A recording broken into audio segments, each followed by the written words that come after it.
Morning students. இன்றைய பாடம் தமிழில்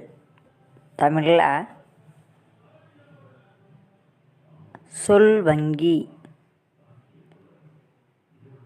ஒருமை பன்மை இவற்றை பற்றிய விளக்கங்களை இந்த பகுதியில் பார்க்கலாம். இங்கே சொல் வங்கி என்பது சொற்கள் அடங்கிய ஒரு தொகுதியாக இங்கே கொடுக்கப்பட்டுள்ளது. வங்கி என்று சொல்லப்படும் அந்த பேரளவில் சேமித்து வைத்தல், ஈரெழுத்து சொற்கள், மூவெழுத்து சொற்கள், நான்கெழுத்து சொற்கள் என்றவாறு இந்த சொற்களை புதிய சொற்களை இங்கே சேமித்து வைத்தல். அது என்னென்ன சொற்கள் என்று இப்போது இந்த பாடப்பகுதியில் பார்க்கலாம். அடுத்ததாக ஒருமை பன்மை. ஒருமை பன்மை பற்றிய விளக்கங்களை அந்த பகுதிகளையும் இப்பொழுது இந்த பாடப்பகுதியில் பார்க்கலாம். இங்கே ஈரெழுத்து சொற்களாக இங்கே கொடுக்கப்பட்டுள்ளது. முதலில் மைனா, வெடி, தோசை, ஆறு, கிளி, பூனை, யானை, வடை, நாய், ஏர் என்று ஈரெழுத்து சொற்களாக இந்த முதல் பகுதியில் கொடுக்கப்பட்டுள்ளது. இந்த ஈரெழுத்து சொற்களை இப்பொழுது வாசிக்கிறேன், கவனிங்கம்மா. மை நா, மைனா, வெடி, வெடி, தோசை, தோசை, ஆறு, ஆறு, கிளி, கிளி, பூனை, பூனை, யானை, யானை, வடை, வடை, நாய், நாய், ஏர், ஏர். இவ்வாறாக ஈரெழுத்து சொற்கள் குறிலெழுத்துக்களிலும் நெடிலெழுத்துக்களும் வருவது போல் இங்கே அமைந்துள்ளது. அதிலும் உயிர்க்குறில் எழுத்துக்களாகவும் உயிர்மை குறில் எழுத்துக்களாகவும் உயிர் நெடில் எழுத்துக்களிலும் உயிர்மை நெடில் எழுத்துக்களிலும் அமைந்தவாறு சொற்கள் அமைந்துள்ளன. அடுத்ததாக மூவெழுத்து சொற்கள். மே லா இம், மேளம். சீப்பு, சீப்பு. குதிரை, குதிரை. விசிறி, விசிறி. காகம், காகம். சேவல், சேவல். பந்து, பந்து. முதலை, முதலை. நத்தை, நத்தை. முயல், முயல். இவ்வாறாக மூவெழுத்து சொற்கள் அமைந்துள்ளன. மேளம், சீப்பு, குதிரை, காகம்,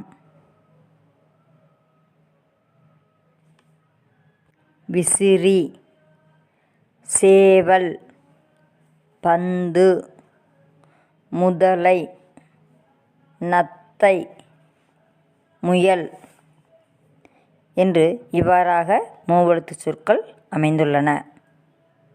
அடுத்ததாக நான்கெழுத்து சொற்கள். குரங்கு, வானூர்தி, கண்ணாடி, பேருந்து, நெய் தோசை, கரும்பு, தேங்காய், வான்கோழி, வெல்லம், ஐப்பசி.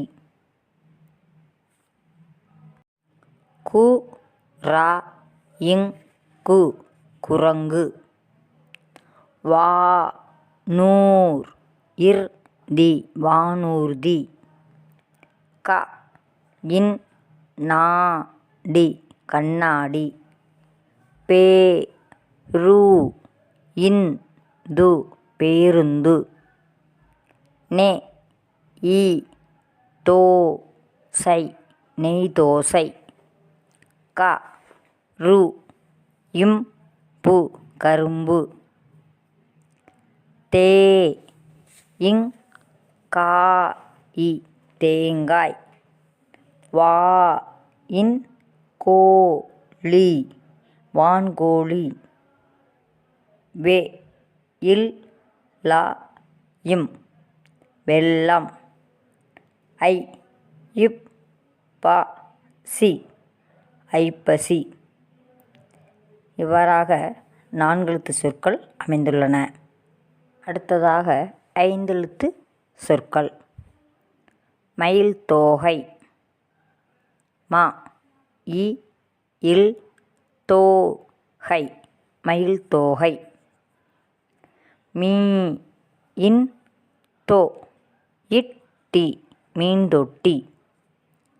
பூ இங் கோ இத் து பூங்கொத்து. ப நி யா ர இம் பணியாரம். ப ழ இச் சா ரு பழச்சாறு. ஏ லு மி இச் சை எலுமிச்சை. மி தி வ இன் டி மிதிவண்டி. ம சா இல் தோ சை மசால் தோசை. உ இன் டி ய இல் உண்டியல். நா இல் கா இட் டி நாள்காட்டி. மயில் தோகை, மீன் தொட்டி, பூங்கொத்து, பணியாரம், பழச்சாறு, எலுமிச்சை, மிதிவண்டி, மசால் தோசை, உண்டியல், நாள்காட்டி என 5 எழுத்து சொற்கள் இங்கே கொடுக்கப்பட்டுள்ளது. 6 எழுத்து சொற்கள் இங்கே கொடுக்கப்பட்டுள்ளன. இடியாப்பம், கட்டெறும்பு, மெழுகுவர்த்தி, பூரிக்கிழங்கு, சோளப்பிட்டு, பனிக்கூழ், ஈச்சமரம், ஒலிபெருக்கி, ஊமத்தம்பூ, பல்லாங்குழி. இ டி யா இப் ப இம் இடியாப்பம். க இட் டே ரு இம் பு கட்டெறும்பு. மெ லு கு வ இத் தி மெழுகுவர்த்தி. பூ ரி கி ழ இங் கு பூரிக்கிழங்கு. சோ ல இப் பி இட் டு சோளப்பிட்டு. ப நி இக் கூ இல் பனிக்கூழ். ஈ இச் ச ம ர இம் ஈச்சமரம். ஓ லி பெ ரு இக் கி ஒலிபெருக்கி. ஊ ம இத் த இம் பூ ஊமத்தம்பூ. ப இல் லா இங் கு லி பல்லாங்குழி என 6 எழுத்து சொற்கள் இங்கே கொடுக்கப்பட்டுள்ளன. ஓரெழுத்து சொற்களும் உள்ளன. ஈரெழுத்து சொற்களும் கொடுக்கப்பட்டுள்ளன. மூவெழுத்து சொற்கள் 4 எழுத்துச் சொற்கள், 5 எழுத்துச் சொற்கள், 6 எழுத்துச் சொற்கள் என இவ்வாறாக சொற்கள் எழுத்துக்களின் வகையை கொண்டு அமைந்துள்ளன. மாணவர்களே, இந்த சொற்களையும் வாசித்து அறிந்து கொள்க. அடுத்ததாக ஒருமை பன்மை பற்றிய விளக்கத்தினை இப்பொழுது அறிந்து கொள்வோம். ஒருமையிலிருந்து பன்மை அதற்குரிய சொற்களுக்கு எப்படியெல்லாம் பன்மை சொற்கள் அமையும் என்பதை பற்றித்தான் இப்பொழுது நாம் பார்க்க போகின்றோம். இங்கே இலைகள் என இயல்பாக இந்த பன்மையானது அமைகிறது. பூ என்பதற்குரியதாக பூக்கள் என்று பன்மையில் அமையும். அந்த கா எழுத்திற்கு இனமான இக்கு என்ற இன எழுத்து சேர்ந்து. அடுத்ததாக பட்டம். இங்கே இம் என்ற மென்மை எழுத்தானது மாறி இங்கு என்ற மென்மையான எழுத்து மெல்லின எழுத்தானது இங்கே இனமிகளாகிறது. அதைப்போல் கல் இல் என்பது வல்லின ஒற்றான இற்கல்ல அமைகிறது. இன்னொன்றும் முள் என்பது முட்கள் என்றும் கூட இங்கே பன்மையில் அமையும். இதை பற்றிய விளக்கத்தை பார்க்கலாம். இங்கே படத்துடன் பொருத்துமாறு ஒருமை பன்மை சொற்கள் அமைந்துள்ளன.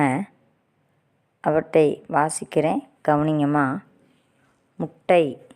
இங்கே முட்டை என்பது ஒருமையை குறிக்கின்றது.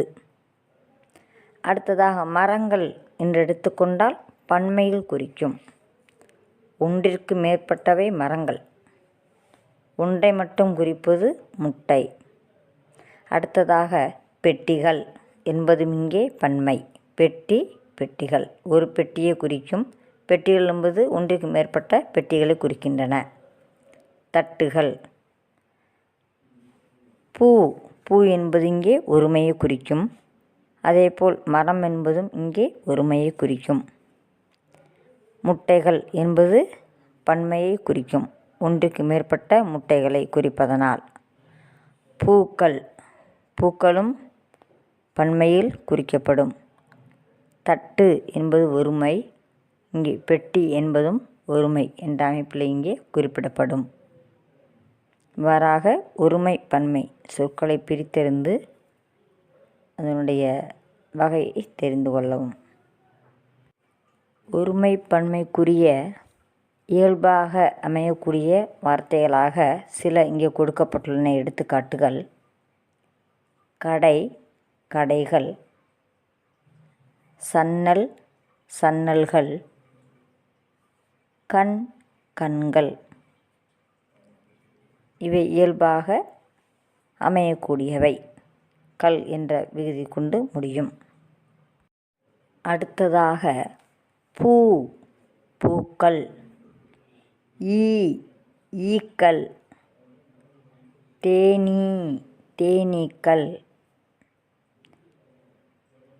இந்த சொற்களெல்லாம் எப்படி அமைகின்றன என்பதை பற்றி இங்கே தெரிந்து கொண்டீர்கள். கல்லுக்கு இனமான கா, இக்கு என்பது இங்கே இன எழுத்து. அவ்வாறாக பூக்கள் என்றும் ஈக்கள் என்றும். பூ என்பது ஒருமையை குறிக்கும், பூக்கள் என்பது பன்மையை குறிக்கும். அதேபோல் என்பது ஒரு ஈனை குறிக்கும், ஒரு சிறு பூச்சி இணை.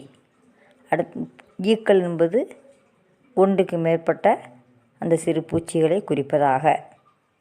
தேனீ என்பது ஒன்றை குறிக்கின்றன, தேனீக்கள் என்பது பன்மையை குறிக்கின்றன.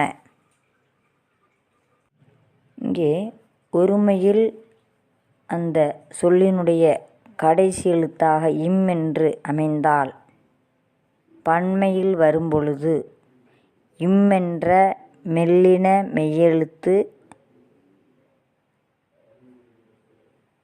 விகாரப்பட்டு இங்கு என்ற எழுத்தை கொண்டு அங்கே பன்மையில் முடியும்.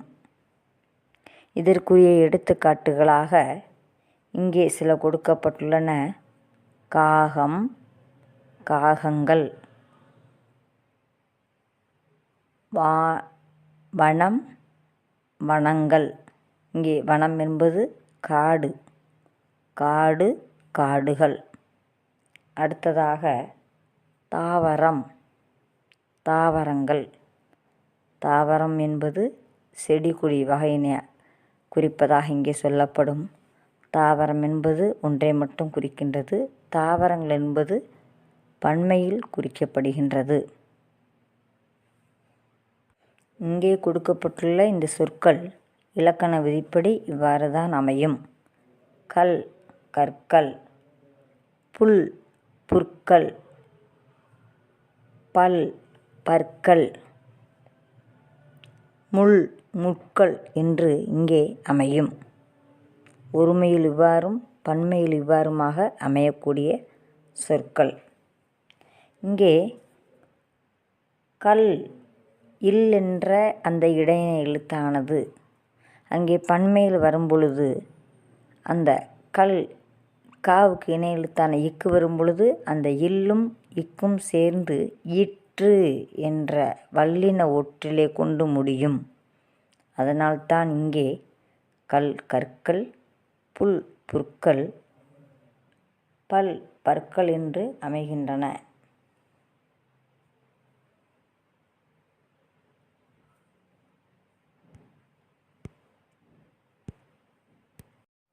முள், முட்கள் என்றும் அமையும்.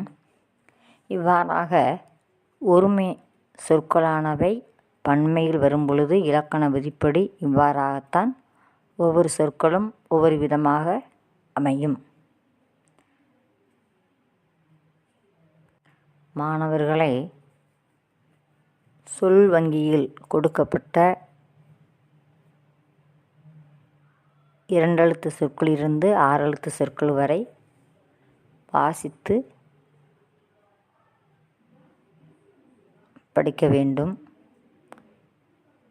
அடுத்ததாக ஒருமை பன்மைக்குரிய விளக்கங்களையும் அறிந்து கொண்டு அந்த சொற்களையும் வாசித்தல் அவசியம்.